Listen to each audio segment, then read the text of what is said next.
Good morning, everybody, and very welcome to this double edition of our DCC webinar series.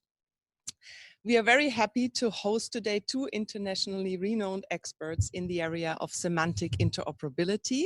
This is Professor Melissa Haendel. Melissa is the director of the Center for Data to Health from the Oregon Health and Science University, and Professor Harold Solbeck. Harold is a professor at the Johns Hopkins University in Baltimore. Very welcome to you.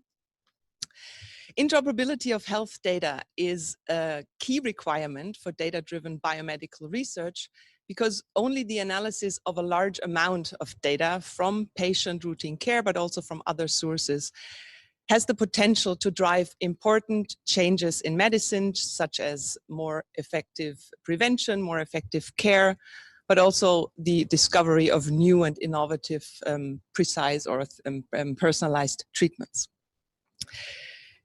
Interoperability of data is particularly concerned with semantics, so the meaning of the individual data points. And a semantic definition ensures that the data is precisely formulated, that it can therefore be interpreted correctly or uniformly, not only by humans. In the case of SPHN, these are a variety of researchers from various disciplines, but also interpreted by machines, computers. With regard to structure and comparability, terminology and data standards, or the agreement to standards, play an important role, ideally in line with international harmonization efforts. And this is also why we are very grateful that SPHN was accepted as a driver project in the Global Alliance for Genomics and Health, GA4GH. In SPHN, together with our working group on the clinical data semantic interoperability and also the hospital IT working group, we are currently developing a semantically driven framework to enable the use of health-related data for research purposes in order to empower data-driven approaches in the field of personalized health research. To deliver on our mission to make health data semantically interoperable, we benchmark and align with experts beyond Switzerland, and it is in that spirit that we organized a two-day workshop together with the working groups and Melissa and Harold. And we already had a very productive day yesterday with lots of discussions, with lessons learned, and we will continue this exchange later today. But now please let me welcome Melissa and Harold for their presentations. Melissa will start and she will speak about the Global Alliance for Genomics and Health, GA4GH, and their standards of Phenopackets. Welcome, Melissa. Thank you very much. I think it's working now. Is it okay? Well, it's really my great pleasure to be here. There are actually few organizations in the world so dedicated towards data interoperability in the healthcare setting. And so it's especially exciting to see the sort of revolutionary way that SPHN is taking approaches towards thinking outside the box about how we can actually realize precision medicine. So today I'm going to talk kind of about two things.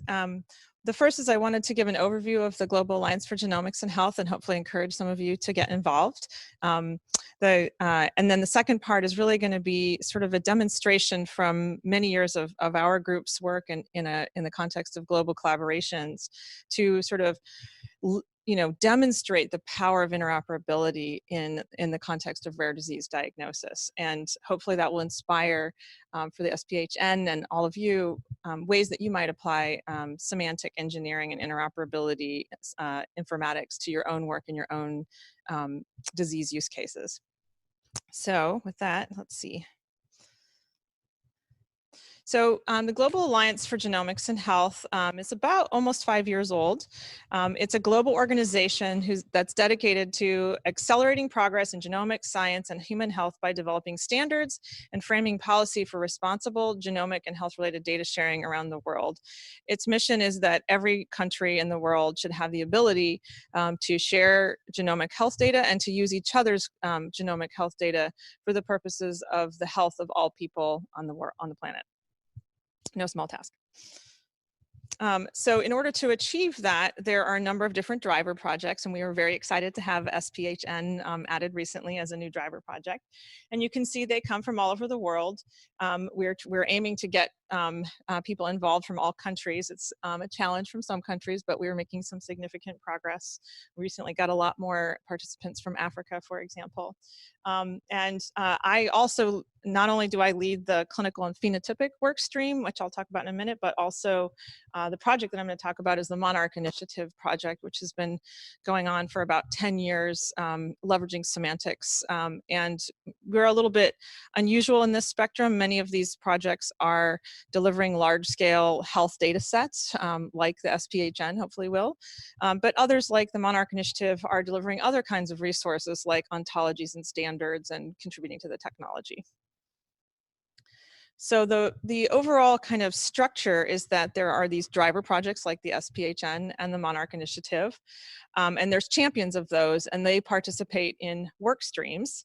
And the work streams have a lead, like myself, for the clinical and phenotypic work stream, and I'm going to try this nifty thing. So these are the technical work streams. So there's discovery, which is all about search. Large-scale genomics, which is like moving large data sets around. Data use and researcher IDs is about sort of data use agreements and making sure that we have the proper permissions and consent and access. Cloud computing, where do we put this data? How do we access it? Genomic knowledge standards, which is really focused on how we annotate the genome and share that information. And then the work stream that I lead, clinical and phenotypic data capture, which is about how do we represent phenotypic data in association with the genomic data. There's also these other two non-technical work streams for security and regulatory and ethics.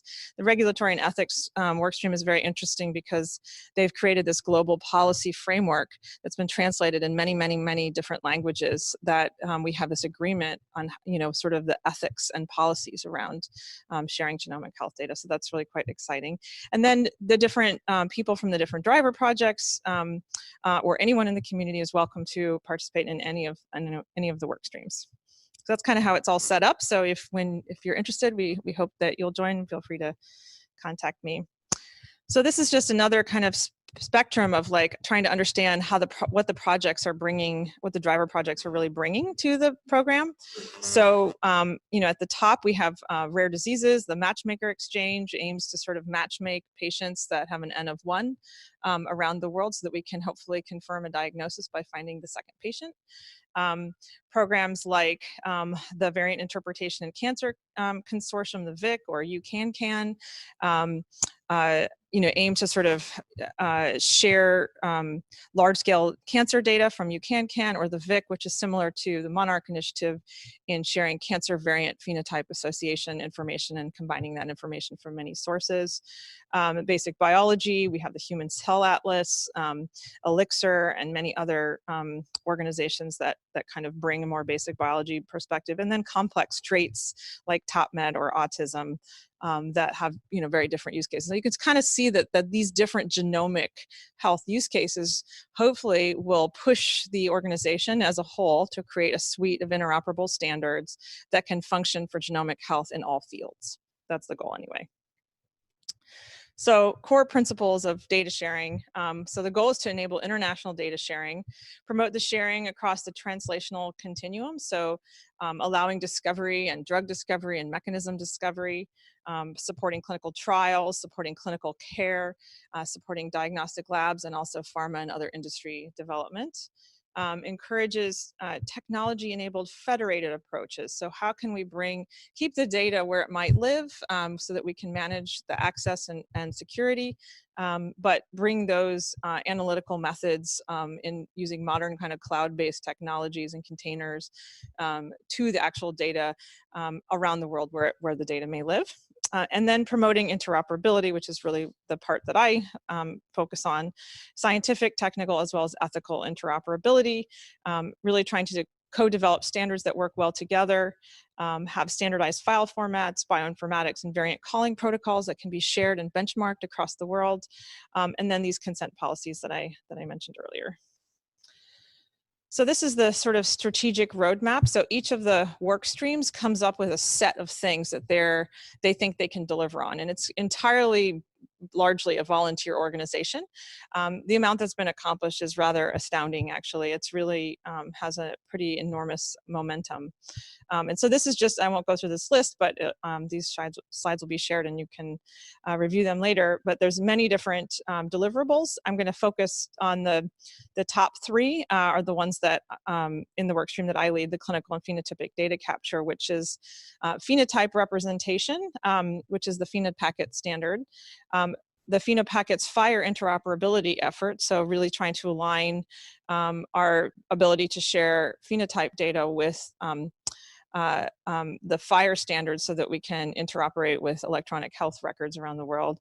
And then pedigree representation, how do we actually share information about how patients are related to each other? Okay, so just to kind of launch us into the phenotype data sharing. So standard exchange formats exist for sequences. So we have FASTA files, we have VCF files, we have BED files. We don't actually have a way of having a standard way of sharing phenotype data around the world. And so, right now what happens is, let's say a clinic is sending information to a clinical lab for, alongside some genomic data for analysis.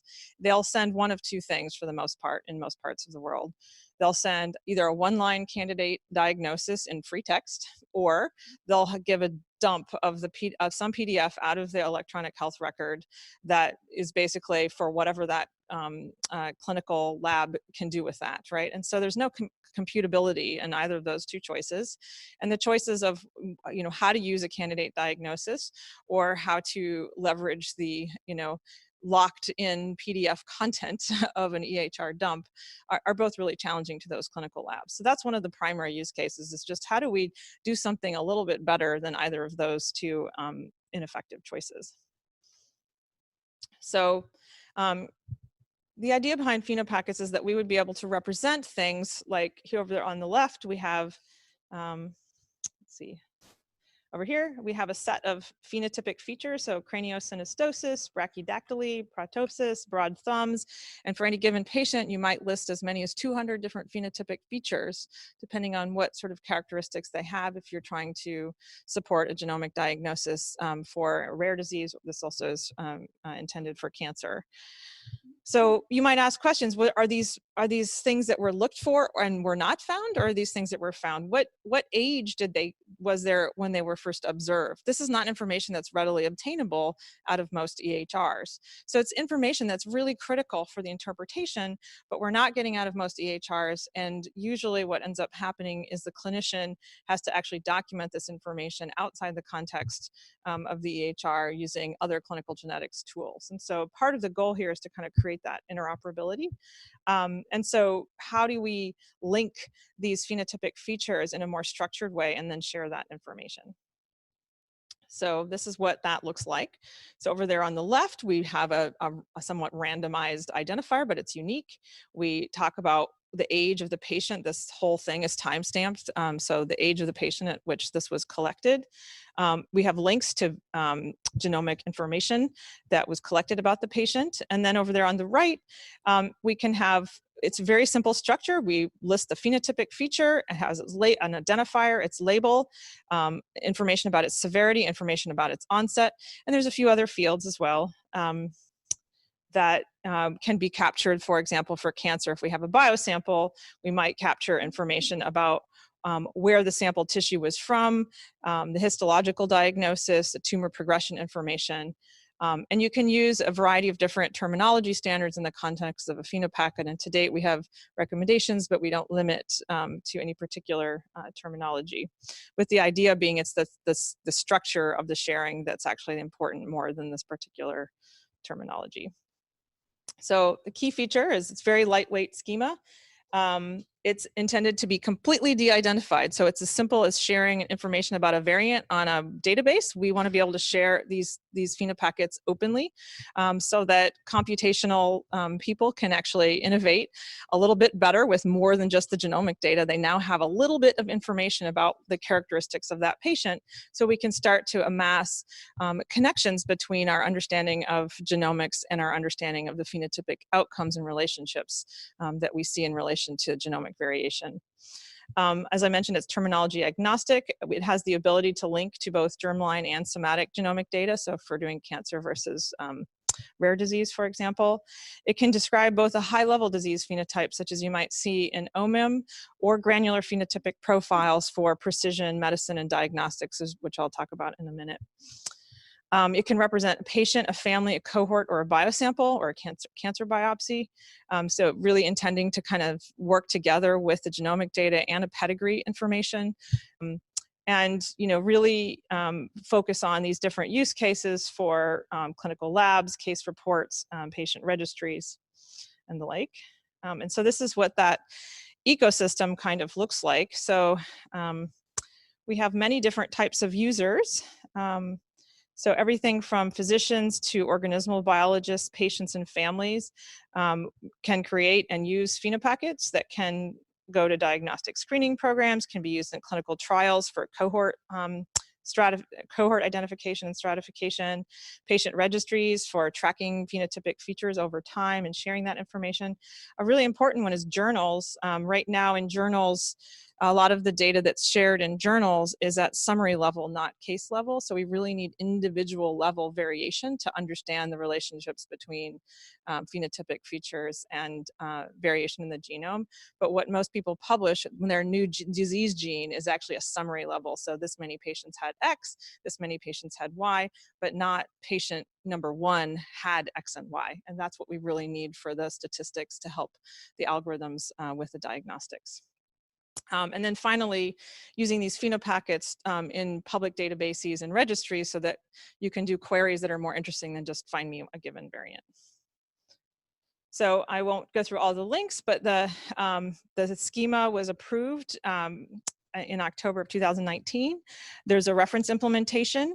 There's lots and lots of documentation. There are a number of implementations that have really kind of helped us understand what needs to change in future versions. The biosamples database at EBI is now publishing phenopackets. The Japanese Biobank Network, the European Joint Program on Rare Diseases.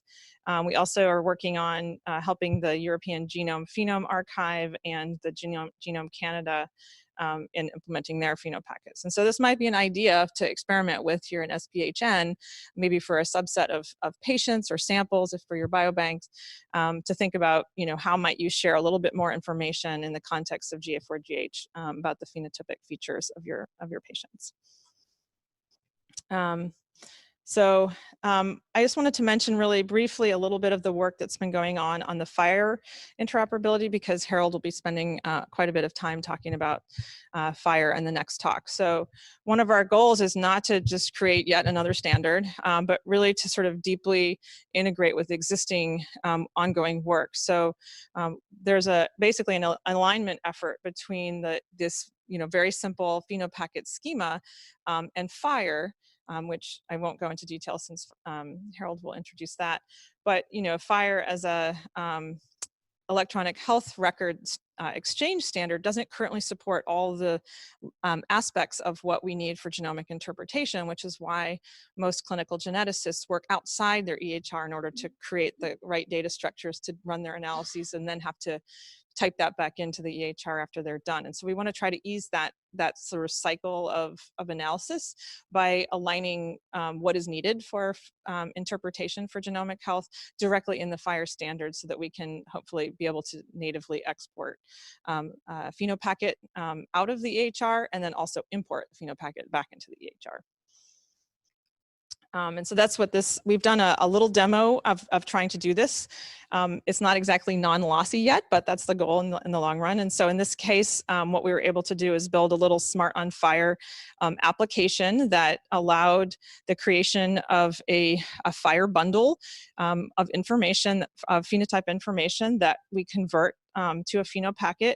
The Phenopacket is loaded into our variant interpretation tool called Exomizer along with the VCF file, and then we push the results back into the EHR. So this was kind of an early demonstration of that sort of cycle of exchange using PHIR.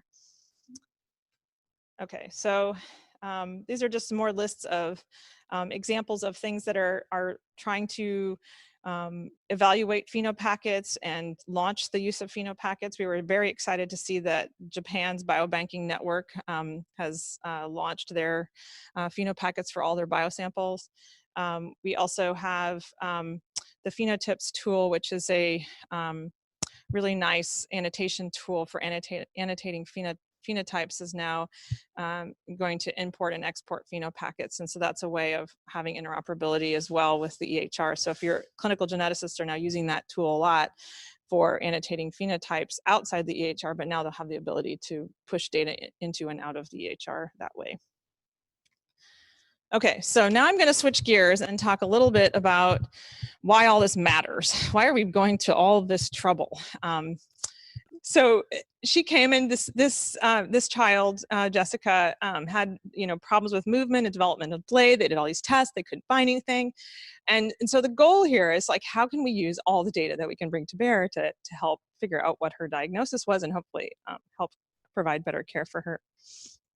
So this is the problem in using the data, and this is a concept that was coined by Chris Shute, Harold and I's dear colleague, called the chasm of semantic despair. And yes, that is me at the bottom of the chasm of semantic despair. And over there on the right, we have clinical data, things like EHR data, biomedical imaging, disease and syndrome definitions, clinical trials, laboratories. And these data are absolutely not interoperable with any of the mechanistic basic biology data that the basic biologists over there on the left are generating. All the proteomics data and the metabolomics pathway annotations and the cellular models. How can we possibly create interoperability between a clinical lab and someone in the lab doing disease modeling in a mouse? But we can do it. So this is the dream. The dream is that we have over there on the left, we have the clinical side. We have treatments. Oops, we have treatments, we have diagnoses, we have outcomes. And this information, this routine, feeds into routine clinical care, gets put into the electronic health record and is used to treat patients who are themselves a source of data. But then over here on the right side, we have things like, drug targets, markers, mechanisms. And we have all these mechanistic studies and this molecular characterizations. And what we really want to envision, and I don't have too much time to talk today about the work that we've done on building graph databases for integrating all of these data, but just to say that all these data really can be combined: genes and variants, function and interactions, pathways, diseases and diagnostics, diseases, exposure information, metabolomics, microbiome, and the list goes on, that then leads to really truly mechanistic disease classification that goes well beyond the way that we clinically classify diseases these days in standard clinical care settings. So if we had all this data, we could actually, the reality is that every patient, every person is different. We're all the different products of our environment and our genome and our life history. The question is, what is the most useful classification of patients to best understand what kind of diagnosis or care to provide for that patient? And by having more kinds of data all integrated, we have the potential to much more deeply stratify patients to make those decisions. So the biology central dogma is that genes plus environment equals phenotypes, but it's a lot more complicated than that. There are many, many, many other relationships between those three things. And so it really looks more like this. And how can we possibly integrate data when that's the kind of environment that we have, that landscape that we have of data that relates information about genes, environments, and traits, and also, those things, are heritable in many cases, so we have to also take that into account as well. So the standards for encoding and exchanging the data must be up to this challenge. We cannot ignore all those lines. We cannot just simply say all we care about is a variant. We have to talk about phenotypes. We have to talk about the relationship between the environment in producing different phenotypic outcomes. And so this is just a small list of some of the properties for those of you who are semantic people in the audience. These are all the different ways that we can kind of make a graph of the relationships between things. So we capture those. So semantics are the universal converter box. So, you know, how did we end up with USB as a standard, right? That's what we're aiming for here, is the USB for clinical data. So now I'm going to talk a little bit about our work on developing an ontology called the human phenotype ontology. The human phenotype ontology is a true ontology in the sense that it's a graph structure, not just a simple taxonomy. Each node is a term. So over there on the left, we have hyposmia. On the right, we have motor neuron atrophy. Each term can have multiple parentage in terms of its classification. But there are some really important features about the human phenotype ontology that make it very different from many other clinical terminologies. In addition to this, you know, rich graph structure, it also has a deeply underlying logic that relates it to those basic research components that I talked about earlier. So hyposmia is actually defined in terms of the gene ontology term, sensory perception of smell, which has 34,000 annotations in 22 species. So we know a whole lot about what it takes, what sort of genetic features it takes to have sensory perception of smell. There's no other clinical ontology that can support this kind of basic data, basic research data integration. And so by using this technology, we're able to combine clinical information that's encoded using this ontology with basic research data. So the way that works is we have a set of diseases, and each over 7,000 diseases, each has been annotated with a set of HPO terms. So, and it gets more specific as you go down. So basically the number of annotated diseases is there on the left. And so if we say, okay, for a given term, abnormality of the orbital region, we have 2,600 diseases that have that term associated with it. But if we get down to a more specific term like hypertelorism, there's only 94 diseases that have that. And so each disease has this kind of disease profile. And so we've used that those profiles. We've created kind of gold standard profiles for all the rare Mendelian diseases. So here in the middle is Wiedemann-Steiner syndrome, and it's has a collection of, this is just some of the ones that are shown, short toe, short middle phalanx of the finger, delayed speech, intellectual disability, microcephaly, etc. And this is actually a real case where two different children came into the clinic within 2 weeks of each other, a 3-year-old girl on the left and a 14-year-old boy on the right. And the clinician at first did not recognize that they had the same disease and had challenges in diagnosing both of these children.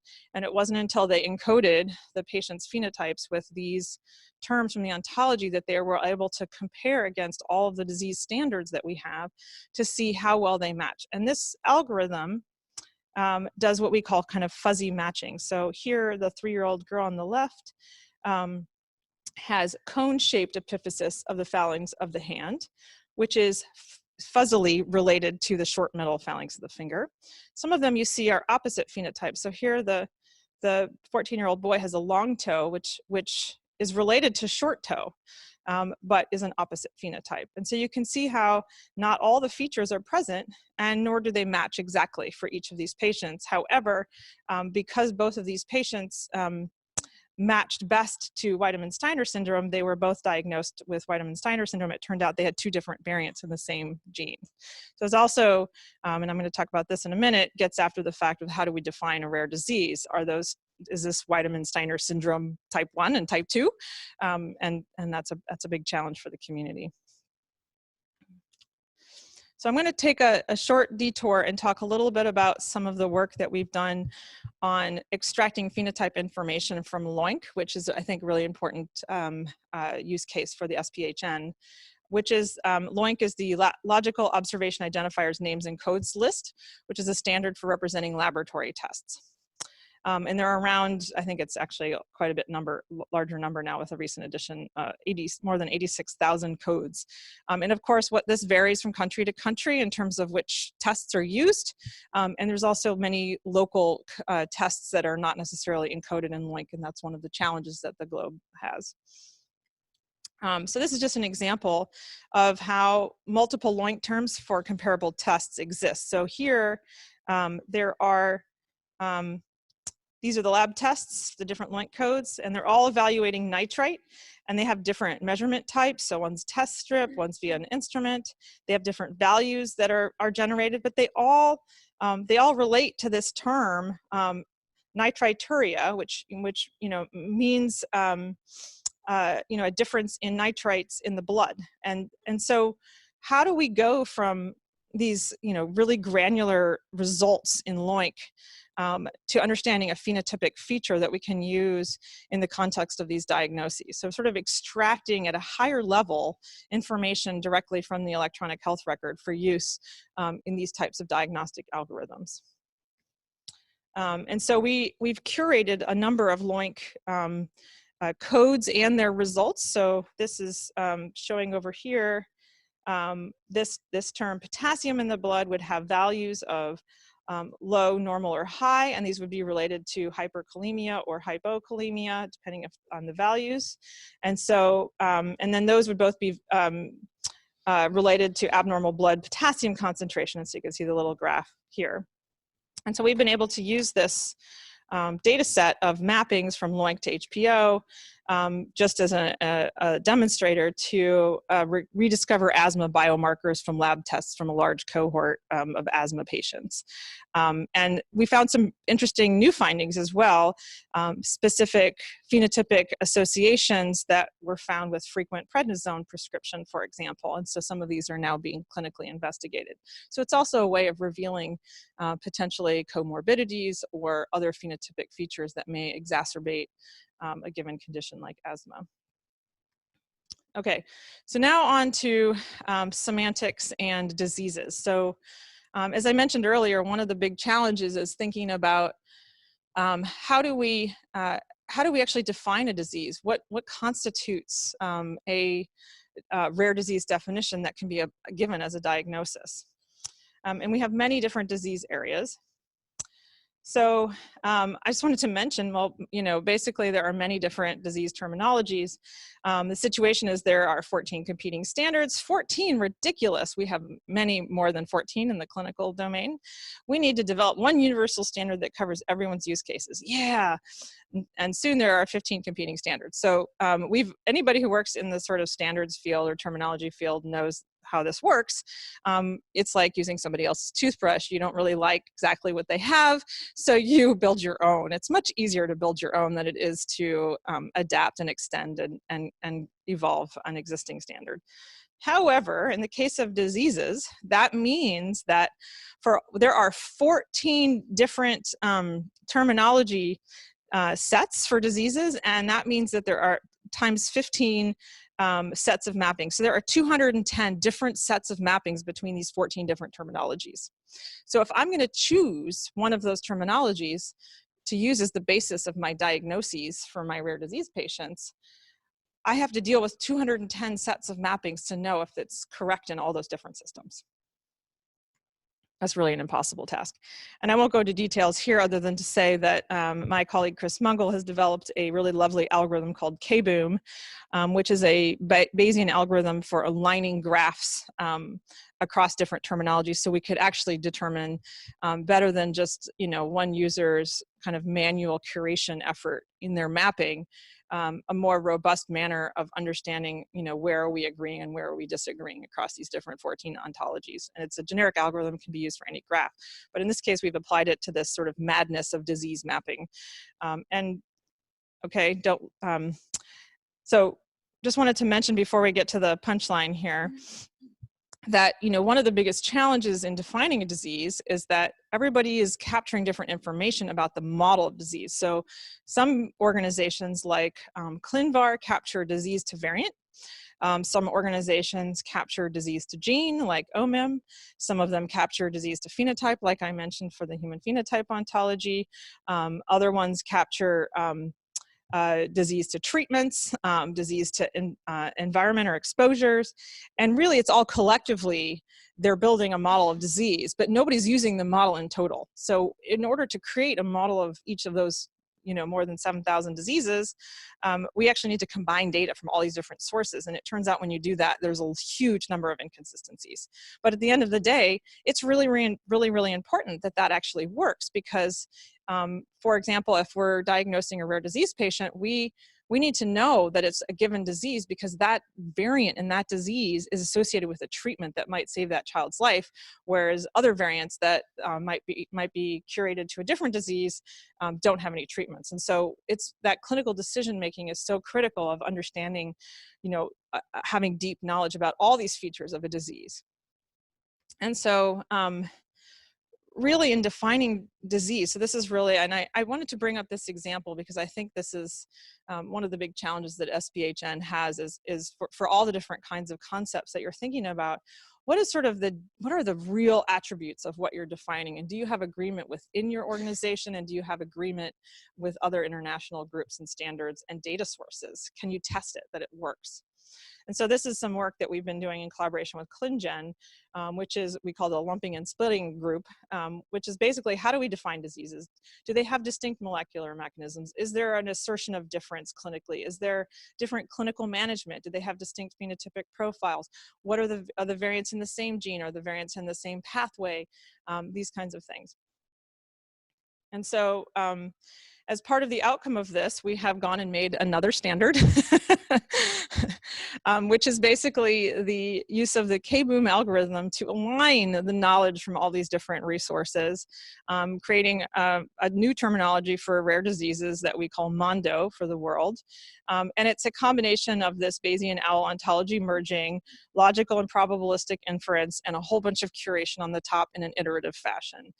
And we've got some agreement from many of these organizations that have built competing standards over the years that this alignment is going to be useful for their patients. And so hopefully over time, this will become the source of truth for understanding how all of those disease definitions are actually aligning.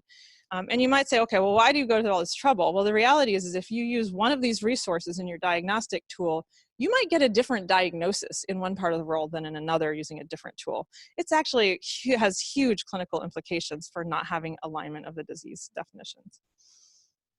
So we actually did this alignment, and there had been for about 20 years listed that there was about 7,500 rare diseases. But after we did this alignment, we found that many diseases were only in one of the sources. So this is how many, just 5 sources comprised over 10,000 diseases, and only 330 of them were shared in these 5 top disease, rare disease resources. Only 333 rare diseases were in the top 5 disease knowledge terminologies. That's a very scary feat, right? Because that means those top 5 are what are used by the clinical decision support systems. If they're using one and there's only 300 in common, it's shocking. So, okay, on to the last topic. Why model organisms matter to patients? Why do we bother with all of that logical underpinnings? So it turns out that, and data is a little bit old from last summer, but there are 19,000 or so coding genes in the human coding genome, and about 3,900 of them have causal mutations associated with them where we know the disease phenotypic outcome. But if you take the orthologs of all of those genes in the top 5 most widely used species, so worm, yeast, mouse, zebrafish, and fruit fly, we actually know the phenotypic outcomes of over 15,000 of those orthologs in those species. And if we combine those with the human data, we have 82% coverage of the human coding genome. So we go from 18% coverage of the human coding genome to 82% coverage of the human coding genome. That's a lot of data that we don't know about humans that we can maybe get from other species. So we've applied that same fuzzy phenotype matching using the same logical underpinnings to align with model organism phenotype data. So this is why that sort of, kind of deep integration with the other open terminologies that represent basic biology is so important, because that allows us to actually use that mouse data now by comparing phenotypes across species. And so this effort is called the UPheno effort, which is a cross-species phenotype alignment effort. And so we put it all together. We have a tool called Exomizer. It's deployable in a pipeline. A lot of people do it that way. But basically, it takes a variety of different genomic aspects, so removing off-target variants, removing common variants, removing benign variants, removing variants of inconsistent mode of inheritance, comparing that against all the reference data, and then combining that with phenotype data that has been encoded using the HPO that we then match with all the different species, as well as with protein interaction networks and gene function, that allow us to calculate similarity across species and then prioritize the variants that come out on the variant interpretation side. And so combining phenotype information with the variant information allows us to much more robustly prioritize variants in rare disease patients. So this is Jessica. Jessica, and I promise I won't cry again. Jessica, basically, we were able to diagnose Jessica with an SLC2A1 variation, which our tool was using the model organism and protein interaction data, was able to find this variant first. And now it turns out that she can be treated with a ketogenic low-carb diet and has a normal lifespan prediction now because of that dietary intervention. So it's also really a great way, and I just wanted to point this out too, a lot of times patients have many different diseases or variants that can affect their phenotypic outcomes. So the use of semantics, this was a really nice paper by another group that showed that 4.9% of the exomes they analyzed had actually 2 different variants that were causing phenotypes. And so the algorithm can actually tease apart the 2 different diseases in the same patient in the same family. So it's also really useful for that sort of analyses where you have an undiagnosed patient in front of you and it's really hard to differentiate them because they actually have a set of combined features, but the use of semantics can actually help tease those apart. Okay, so phenotyping is not free or easy, so how much is enough?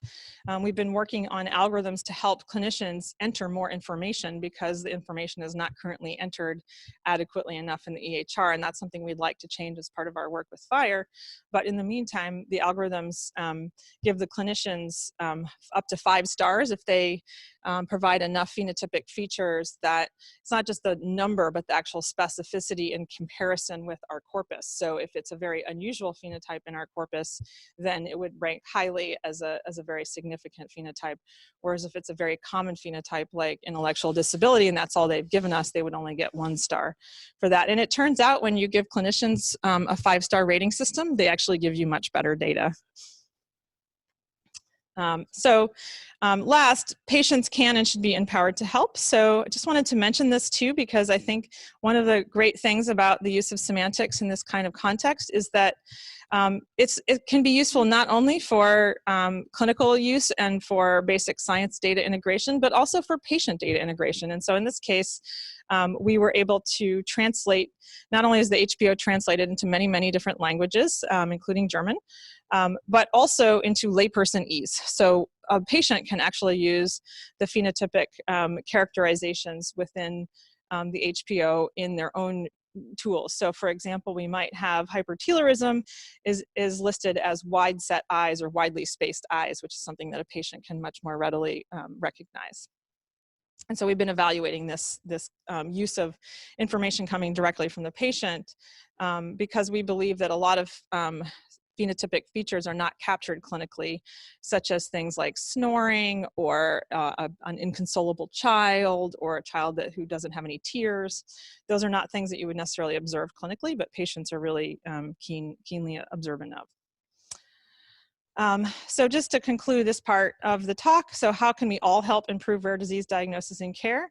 So this deep phenotyping using these kinds of terminologies, the use of ontologies to support new discoveries by aiding data integration and analytics across different domains. There's a wealth of non-human data out there that can be leveraged to support diagnostic tools, drug discovery, and to reveal mechanisms. I didn't have much chance to talk about our drug discovery work on large-scale data integration that we're working on to integrate basic research data with clinical data, but it's the same kinds of technologies can be used to identify mechanisms and potential new drug targets. Use of genomics together with HPO-based phenotyping and tools such as Exomizer can increase the diagnostic rate. Richer and more widespread sharing of case-level phenotype data is needed. So one of the biggest challenges and why this is so relevant to the GA4GH and why we've been doing so much work for the GA4GH is we have these gold standard phenotype definitions that have been really helpful in diagnosing patients, but we have so few patients worldwide that our definitions are not really that representative of the actual diversity that we see in a patient population.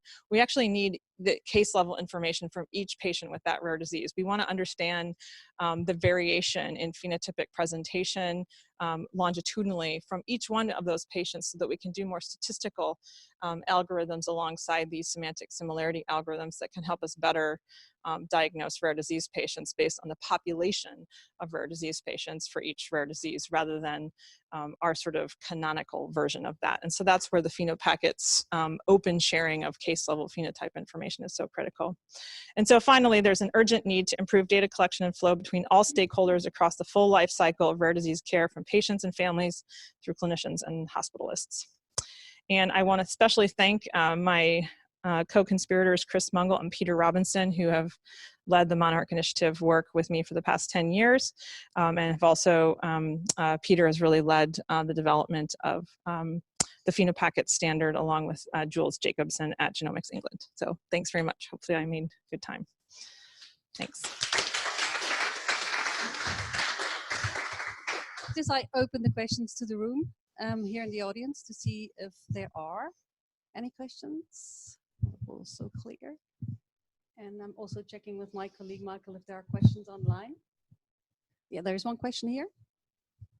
Thank you very much, Melissa, for this really interesting talk. You know, in SPHN, we have the ambition to cover basically horizontally, not only various disciplines or pathologies, but also different aspects like we don't look only at genomics, we also want to look at proteomics and other omics, and we also want to look specifically on routine data.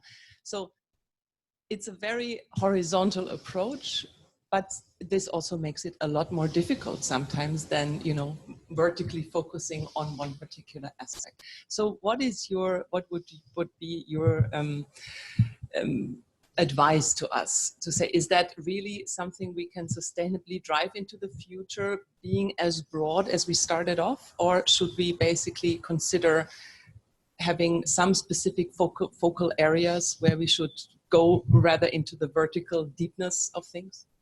Well, I mean, I think you need both. I think that having use cases like rare disease where there are standards, there are standard workflows, there's, you know, global sharing going on. So it's kind of, you know, there's some end-to-end things. And honestly, you know, genomic data is, you know, still has its challenges, of course, but we actually are pretty good now at analyzing and sharing genomic data in a standardized way. That's less so for some of the other omics. You know, metabolomics is really fraught still. We don't have good identifiers for many of the metabolites still. We have different systems for minting those identifiers. It's a little harder to align those results with pathway data and genetic data. So some of those omics areas are a little bit more challenging. And so what I would say there is that it's absolutely worth doing, but there should be a use case that helps drive the analysis. Like, don't just do it for everything. Pick a specific area where you can actually demonstrate integration and end-to-end analysis that has a real clinical or scientific goal in mind. And that way you know it's working. So maybe I don't need to find every identifier for every metabolite, but if I have enough of them and the right ones for the types of analysis, then I can make sure the whole system is working end-to-end. The other thing I would say is that we see a lot of efforts to develop multi-omics precision medicine efforts. And what ends up happening is that every different group that's collecting the different data types, so the proteomics data, the imaging data, the metabolomics data, they create their own clinical data structures. And then it's really hard to put them all back together again. And so that's like my other big recommendation, is to get that agreement on what the clinical data structures. And I don't mean just like, you know, how you're going to represent the phenotypes, but also things as silly as like, when was the sample taken and from where in the body is not done consistently across the different omics modalities in many different contexts. And it's a silly, simple thing, but a lack of agreement on that means combining data across the simple things is hard, right? And so you want to focus your informatics efforts on dealing with, how am I gonna do, statistical analysis and resolve identifiers for proteomics data or metabolomics data, not unlike, the silly stupid stuff that's like, I can't use this data because I don't know when the sample was collected relative to another sample, that kind of thing, right? It's that sort of simple structural clinical process that is so poorly coordinated across the different modalities. So those are my 2 pieces of advice, I would say. Yeah. Any other questions in mind? Or there's lots now. More questions coming here in the room now? Thank you very much for this interesting talk. Do you think that most of the clinical phenotyping, as you explained it, can be derived actually from routine data, or do we still need hand collection, specific collection of data on the level of the patient? So what we have seen is that we do a lot better if we text mine notes. So a lot of the content can be found in notes. But it's really about combining the phenotypic information from as many sources as possible. So clinical notes, doing that, the reason I showed the LOINC to HPO, sort of being able to sort of represent at a higher level and be able to search and compare patients at a higher level phenotypes from the laboratory tests. The same thing is true for imaging data, and we've been doing a little bit of work in that area as well. But then even outside of that, clinical geneticists usually, even if they have the resources to collate that data from within the EHR, they still usually evaluate the patient in a much more granular manner using a tool outside the EHR, because the EHR doesn't simply ask the right questions about what needs to be recorded in a structured format. And that's something that we think we could change over time, that maybe you have we call it the zebra button. You're in your EHR and you're like, I think I might have a rare disease patient on my hand. You press the zebra button and it says, here's your phenotyping tool. So we're not asking every clinician to do this under every visit, but only under circumstances where it would actually benefit. And it's, most EHR content other than the notes often gets coded not by the clinician, but by other people in the clinic.